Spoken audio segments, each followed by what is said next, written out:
Yo, yo, yo, yo. What's up, chat? It's your boys Chris, J-Rob back in the building. Episode 2, Voice of College Football 365. Man, we're happy to be here. Happy to have you guys with us. Looking forward to it. J-Rob, how you feeling? I'm good, man. I'm excited to talk college football. I'm glad to be here another week, and I'm glad to just, chat about this season. We got a summer to go till we get to that August time, so I'm excited. For sure, guys. Comment, let us know you got any questions. Hit us up. Leave your thoughts, man. Let us know what you guys are thinking. We love to hear from you guys, man. So with that said, we're gonna go ahead and get started. First topic we got today, man. Gonna go ahead and preview this upcoming season. Looking at some of the week 0, week 1 matchups. Got some big games. Got some kind of big games, but all the games are kind of big that first week. We're excited to get going, man. So J-Rob, what you looking at, man? I'm excited about this first week. Obviously, you're going into the year. I think there is a level of, you're trying to figure out what type of identity you are with some of your teams. We got Ohio State, Texas. We got UTSA, Malachi Nelson against Texas A&M. That's a great opening week game just to see what that team is. Obviously, one of the big ones, Colorado versus Georgia Tech. Everybody wants to see how they're looking. But the biggest game that I'm looking over right now from week 1, there's 2 that I'm really excited to see. The first one being Alabama at FSU. I think that's going to be a very good game. I'm curious to see how Tommy Castellanos looks in that FSU offense, especially too.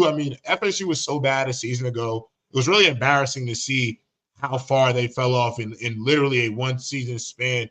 So I really wonder how they're going to retool. I think for Mike Norvell, this is honestly, Chris, a make or break season.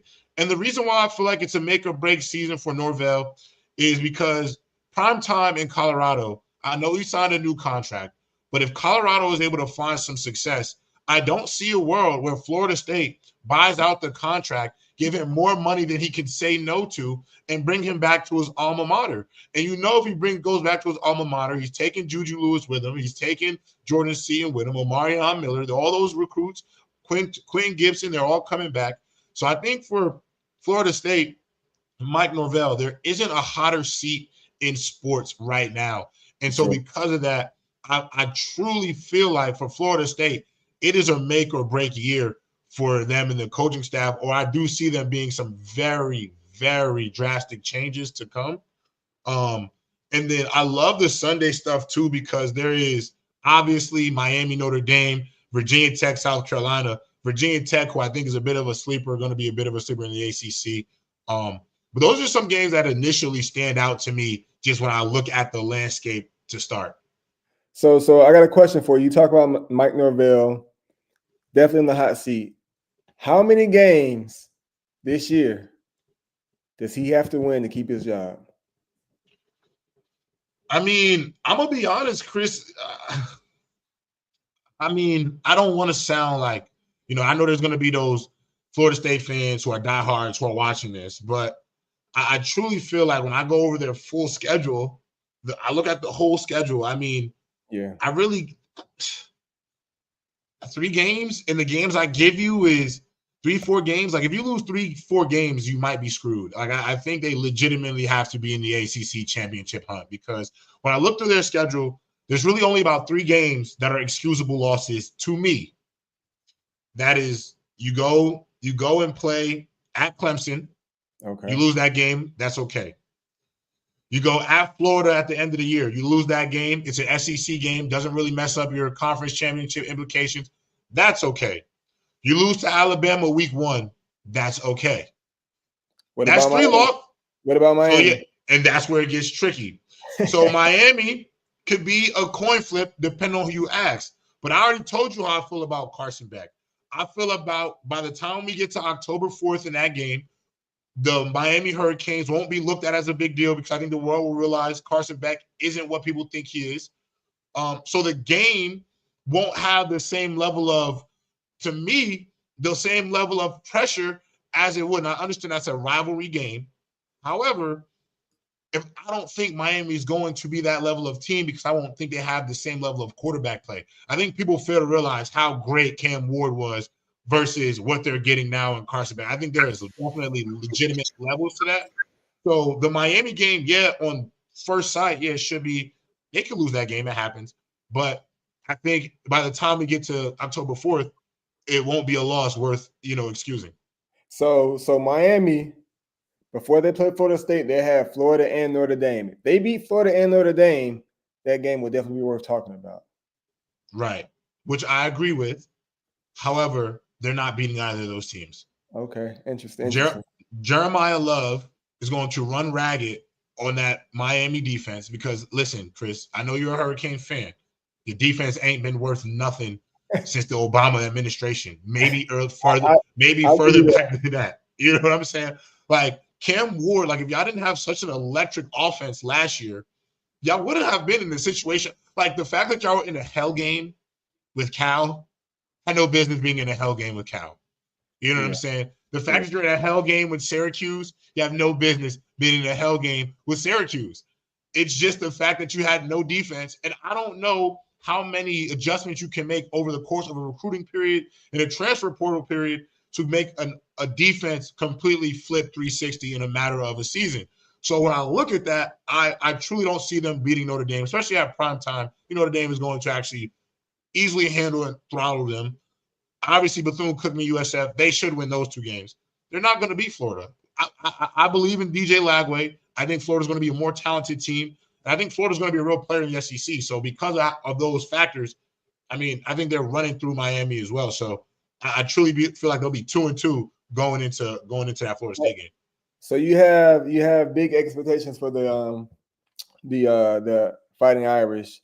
Now they are they have a quarterback battle coming up this year. So first game of the season, new quarterback. You still taking that?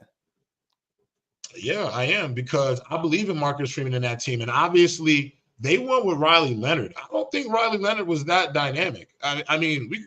Credit to him. This is me not just trying to take away from the player that he was for them. He was great. But you can find another Riley Leonard, in my opinion.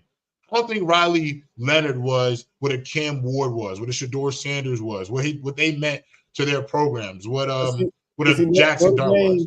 Notre Dame is not looking for a Cam Ward. They're not looking for those guys anymore. If you look at their last two quarterbacks, Riley Leonard, Sam Hartman, both game managing guys. Riley Leonard, in his case, when things broke down, he was more. He could run. Yeah, exactly. Yeah. So I think Notre Dame's defense is going to be solid again. Jeremiah Love for sure. I think a lot of it's going to be on the Miami offense, and we'll see how they do. We'll see how Carson Beck, he just got cleared for the summer. Mm-hmm. If he has the year that you say he's going to have, Miami may be 16. I think he has a decent year. Like I said, I think he's going to come out.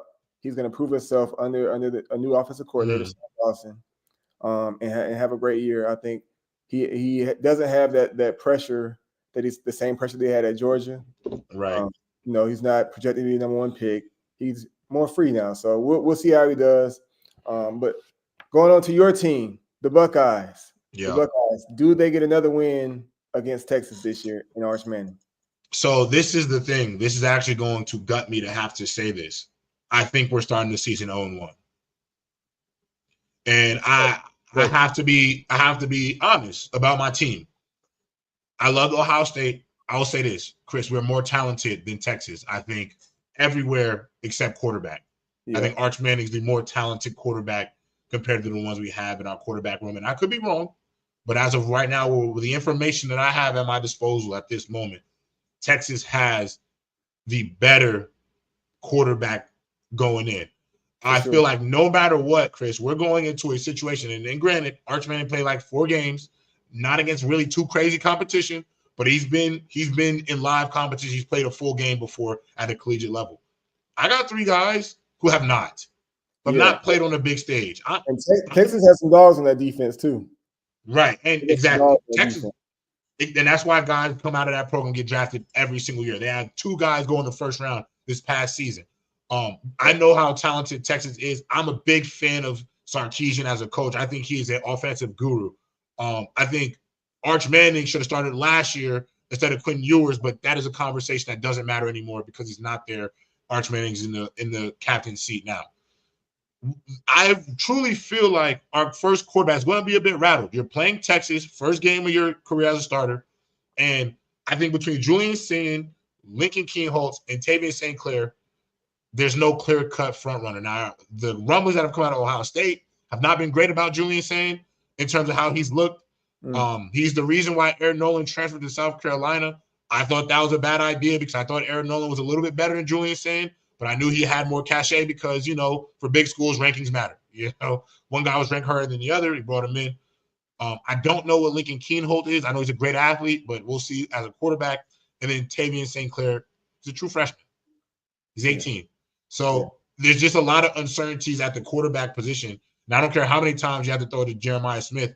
Quarterback play is so significant in these big-time matchups that I'm a little concerned. You guys are also losing your top 2 running backs. You know what I mean? So exactly. You guys have a lot of key pieces to refill this year. So we'll see how that goes. And like you said, Arch, he got his playing time last year. Those guys, and when he got in, he showed what he can do. Mm-hmm. So looking forward to that game. One more game I want to talk about, man. Big one. We already spoke on it.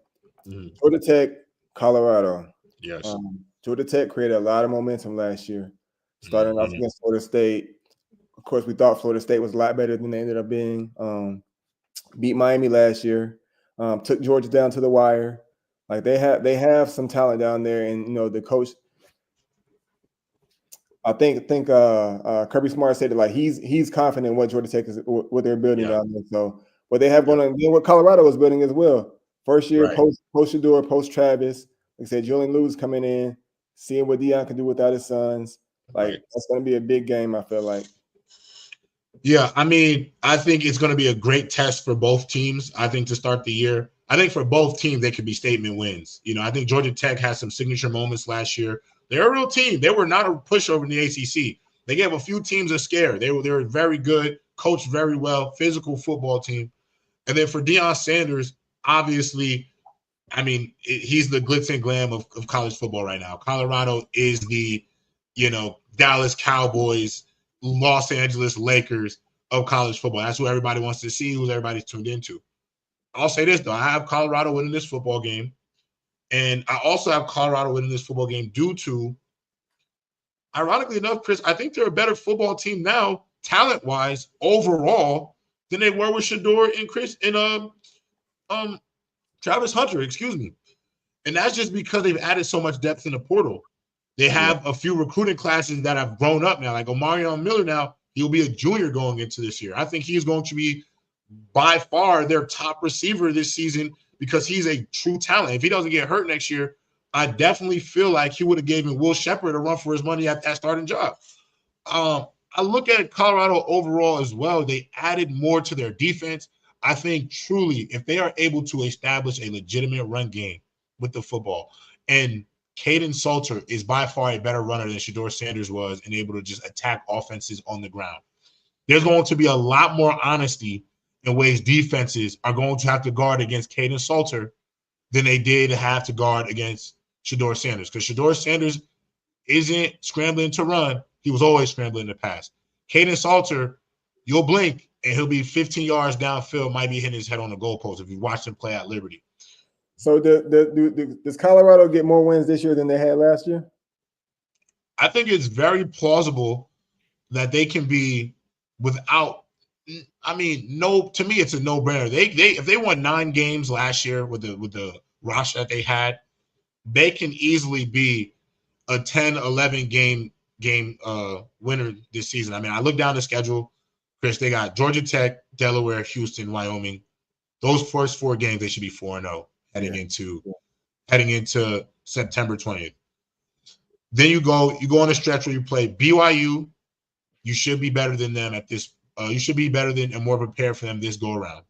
TCU, I don't think TCU is really going to be what we saw in the playoffs for a while because I just don't think they'll be able to compete with some of the recruiting in the Big 12 right now at other universities. Iowa State could be a challenge. Utah could be a challenge. They should beat Arizona and West Virginia. Their final 2 games of the season are Arizona State and Kansas State. Now, you and I both agree.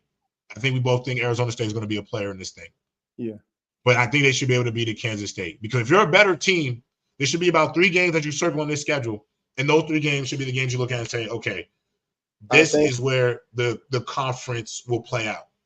Yeah, I think that first game against Tech, that's going to be one of those games where whoever wins that game is going to boost them for the rest of the season. Whoever loses 100%. That game, it may just keep them at that same level. You know what I mean? Right. So I think that's going to be big for both teams' confidence.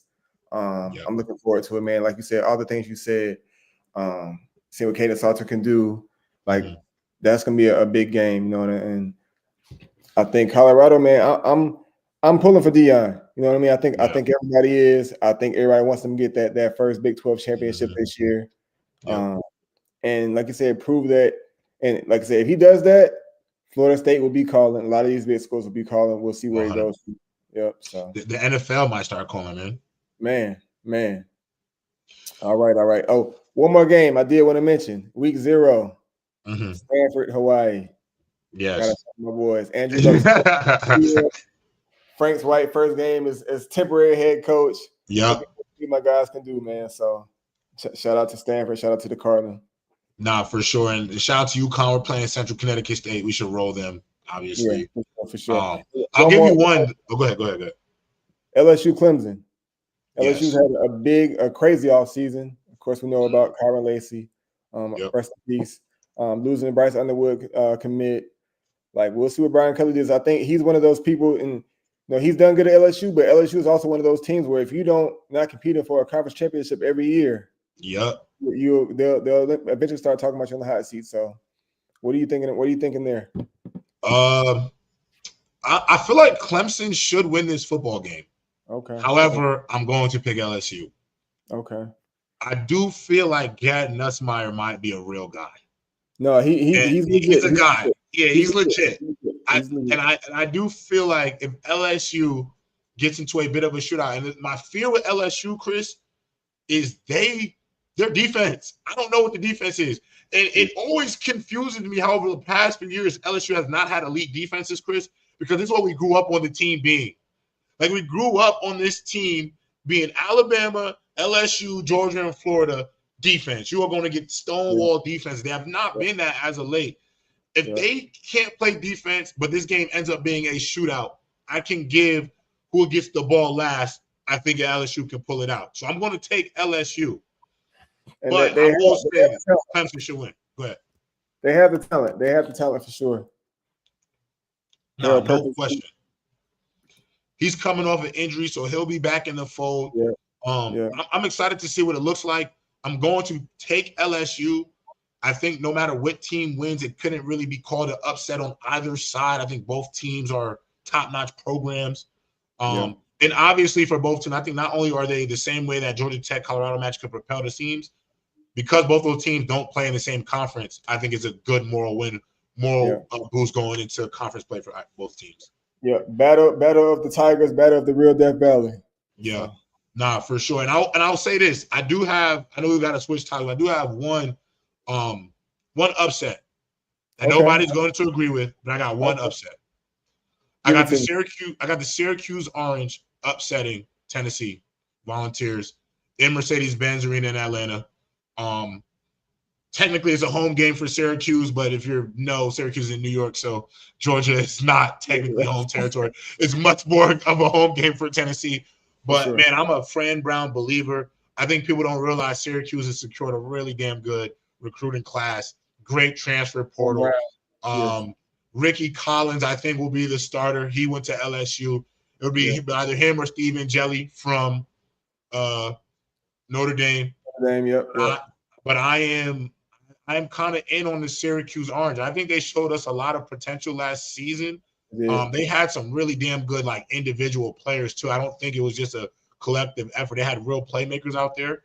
I do believe in Ricky Collins, and I don't feel like for Syracuse, the way they were kind of I don't want to call them a Cinderella, but the way they broke hearts in the ACC winning certain games, I don't think that was by accident, Chris. I don't think they were just catching teams on a good day. I just think they're a good football team, just still trying to find their identity. But Fran Brown, I think they're cooking something over there in Syracuse, New York.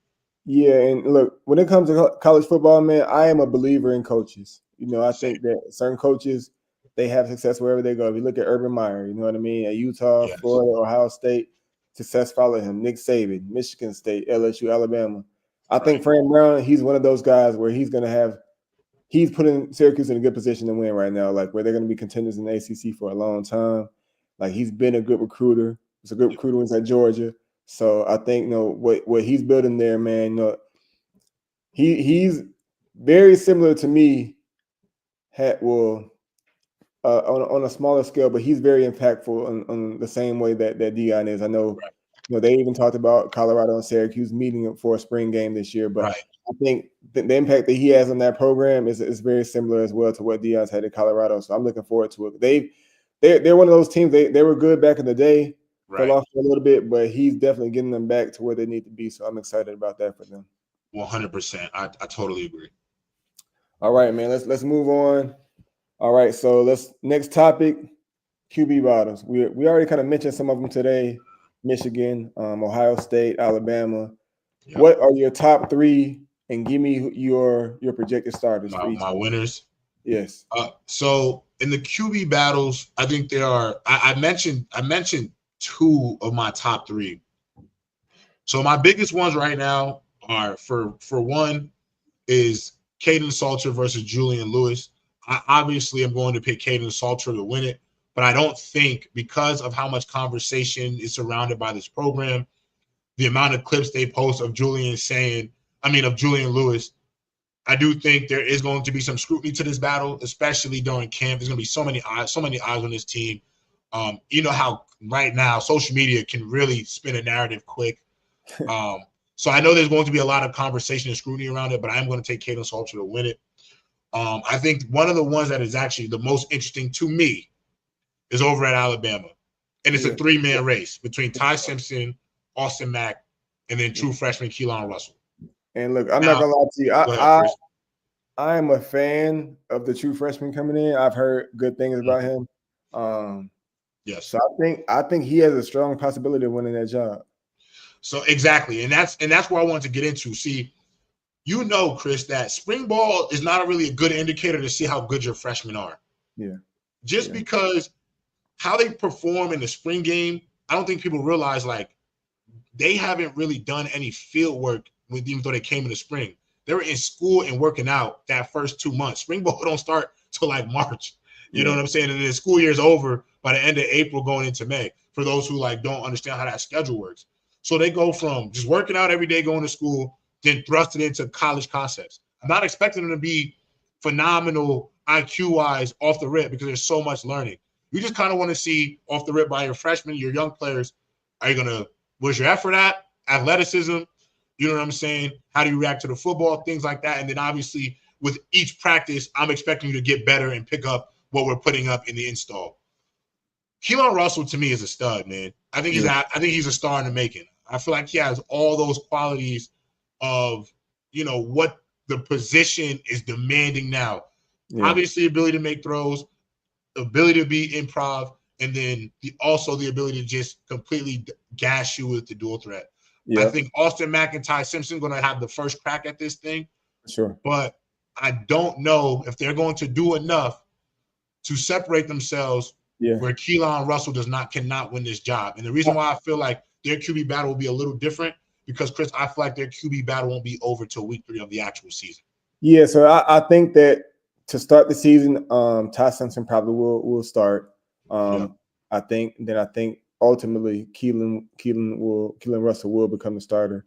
And I know Saban's not there anymore, but he's that program from Jalen Hurts, they put winners out there. So if Ty Simpson, they're not getting the job done, I think that Keelan Russell will make his presence known from an early point. So looking forward to that, man. I've seen him in high school. Of course, he's Texas.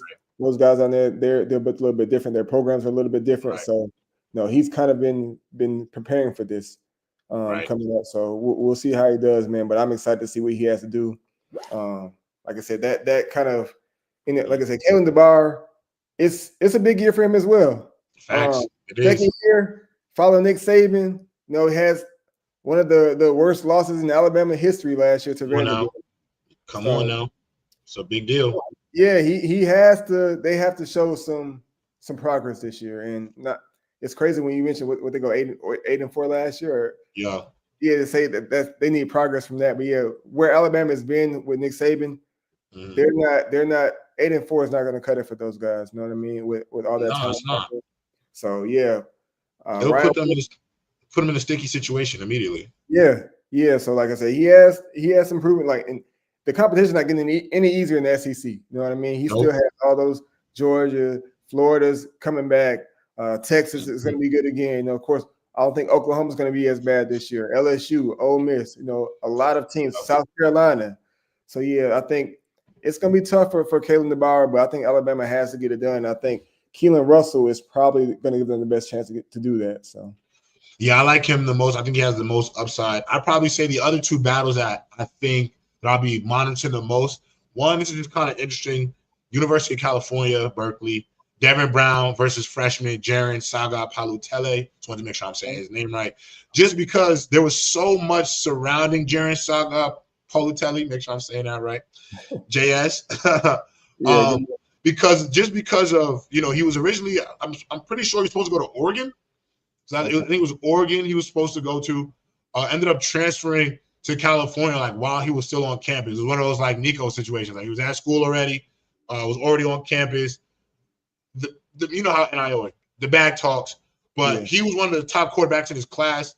I do feel like Devin Brown, he was never really going to get a fair shake at Ohio State. I don't think there was going to really be anything he could have done to really get the job at Ohio State.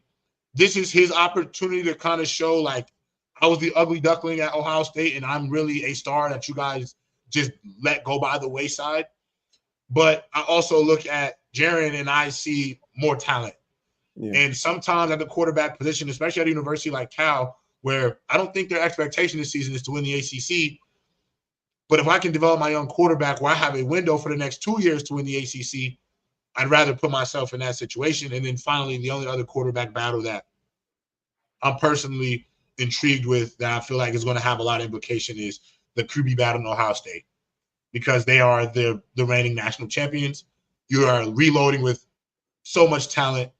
And the reality is media is only going to look at these quarterbacks if this team isn't very good.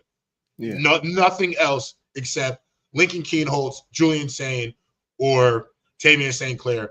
And I honestly feel bad for these quarterbacks because, Chris, we are in the professional era of college sports. You could be here now and gone tomorrow. I don't feel bad for them at all because they get to throw to Jeremiah Smith. So, no, I'm not bad for them at all. No, that's a fact. Great point. Great point. Another one I'll look at too, Georgia. I know Gunnar Stockton's coming back. But you know, the kid Ryan Puglisi. Yeah. And he has a cannon. He has a cannon. When I look at Gunnar Stockton, I see Stetson Bennett. You know what I mean? Guy can just does what he needs to do in. But I think Puglisi has all the tools. Like I said, he's kind of that prototypical guy. Right. So I'm looking forward to that, man. If Stockton doesn't get it done, and you know they lose a couple games early, they can be a change there early as well. So, no, 100%. I definitely could see that too. And then I'm definitely curious to see who Bill Belichick takes as his quarterback between Bryce Baker, Ryan Brown, and Max Johnson. I think it'll be Bryce Baker though, because Max Johnson got hurt, I'm pretty sure, last season. Yeah, he did. Ryan Brown, we'll see, but I think this is Bryce Baker's job to lose right now. Yeah. Okay. Interesting. All right, man. Last topic. Going to go down to the smaller school. Well, for 1 year, next year, or is it next year that they're moving to D1, Sacramento State? Yeah, so they going not this season, but the season after. Okay. Yep. And that program they're trying to make big waves in a major way. Shaq, Mike Bibby, Mikey Williams, Jalen Rashada.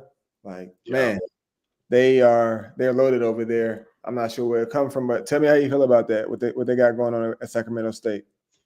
I mean, I honestly love it because this is the little guy saying, I'm done letting Big Brother push me around. I want to be Big Brother now. I'm going to be Big Brother.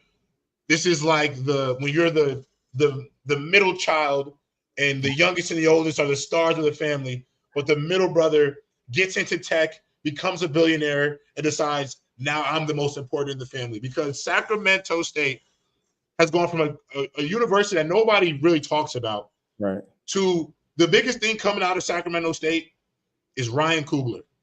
Yeah.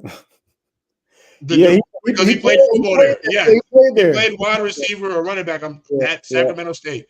He is, when you think Sacramento State, you think Ryan Coogler. You're thinking movies. You're thinking Sinners, Black Panther. But now you think Sacramento State, you think money. Because somebody is pouring a lot of money into this program. And I'm only passionate about it because I just love a disruptor. They're the disruptor. Sacramento State says, we're going to prepare to go 1A, but we're going to do it different from everybody else who's done it, because we have NIL at our disposal. We're going to tell these kids, y'all got to play a 1AA schedule 1 year. You'll still fly like all the 1As. We're going to pay you guys like the 1As. We're going to have the top-of-the-notch facilities like the 1As. You're in California. We have this huge NIL collective. I mean, they got Jaden Rashada to go to Sacramento State. You don't think Jaden Rashada could have went Power 5 somewhere else? He decided to go to Sacramento State. You know, that has only one thing to do with that: finances. And Jaden Rashada is all about the money as well. Come on. Exactly. You know his camera's about the paper. I mean, you got Bunchy Young, who's been on TV since he was, 7th grade, working out. I mean, he had an Arizona offer. He had Big 12 offers. One of the biggest young stars in like that digital football space. Had other Power 5 offers. He's going to Sacramento State. You know why? Because they probably want to record stuff for his socials and content. And it's about the money. And I'm excited to see what this team is. I mean, they have legitimate 3-4 star recruits coming into this program. It's insane to me. I love it. I absolutely love it. Not just football, on the basketball end as well. Mikey Williams. Come on, man. Mikey.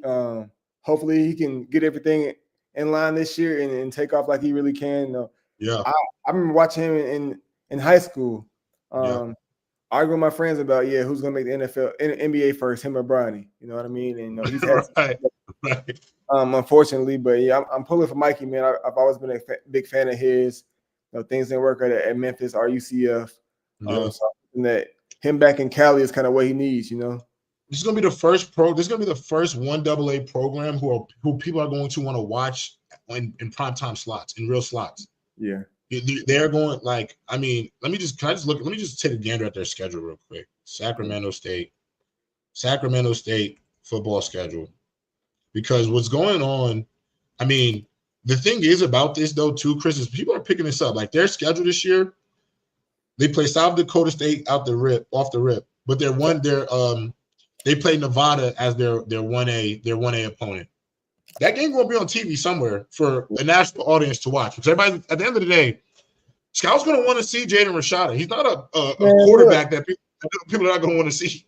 The South Dakota State game might be live because they had a quarterback going to draft this year. I mean, get picked up. So it's like, I mean, this is what NIL, name, image, and likeness has created in the sport.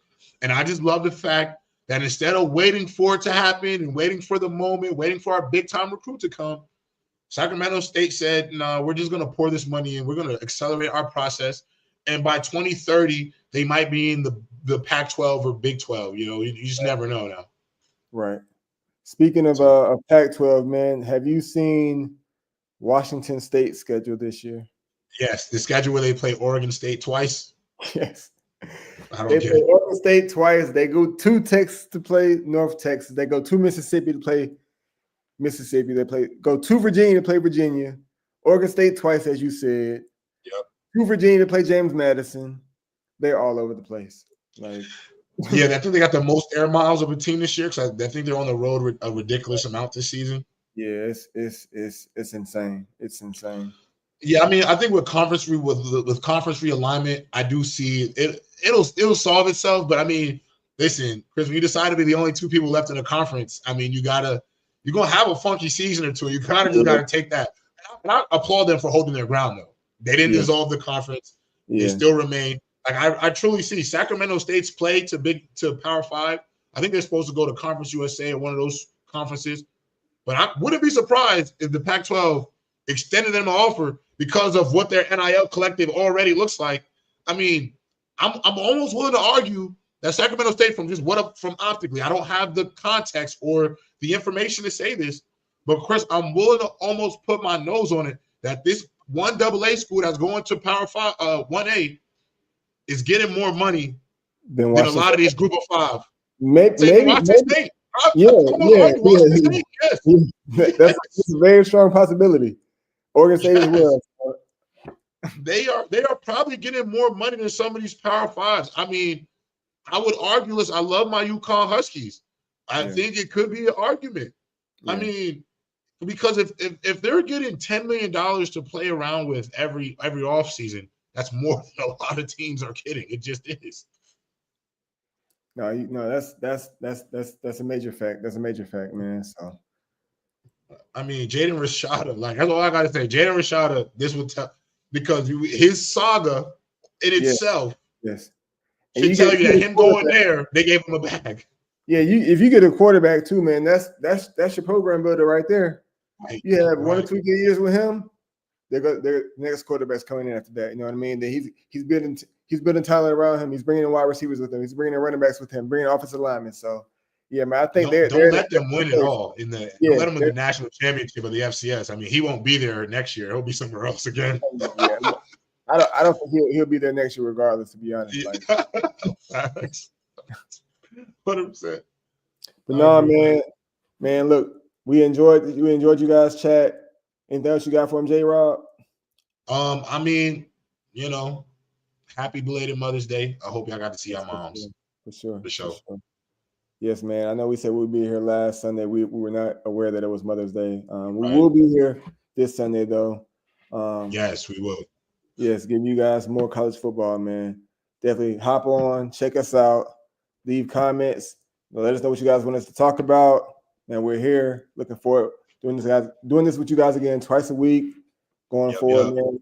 College football season coming up fast, man. So we'll be here. Hopefully you guys are too. Yes, sir. We appreciate y'all chat. Holla.